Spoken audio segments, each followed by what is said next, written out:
We are at the Vogue Wedding Show and we are joined by Mr. Tarun Tahiliani. So thank you so much for joining us. My pleasure to be here with you. So could you please walk us through your collection and your inspiration behind it?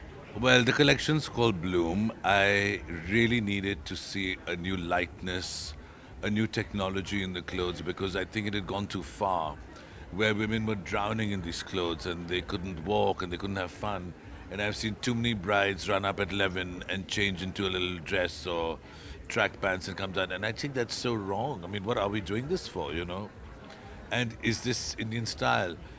I think it's all very well to be influenced by the past and Indian royalty and costumes of royal India, but the lifestyle was different. The women sat around. Maybe they were in zenanas. Maybe they just sat with beautiful clothes. Nobody in a ladies' sangeet wore it, and certainly no Maharani from Gayatri Devi to Padmani have I ever seen wear things that are so heavy that they can't walk. They're very tasteful. So I'm not sure in this combination of Bollywood costume design and people trying to outdo each other. We have used a lot of technology to take beautiful Indian embroideries. We work with Swarovski.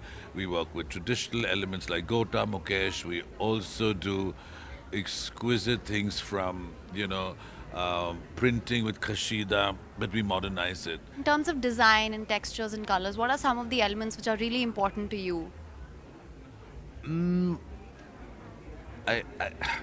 My design sense is a little more complex. I like layering. So how would you say that your design techniques over the years have evolved and how have your patterns changed if there have? God, our patterns. I'd say we have the biggest R&D for patterns in the country because we do so many new styles every year for the ready-to-wear. We fit constantly on toiles, on models. We have pattern makers who come in from abroad and a lot of skilled people who come in to impart what we didn't know. We didn't need to learn embroidery because we are the master craftsmen in India, so we've learned from master craftsmen. They have taught us.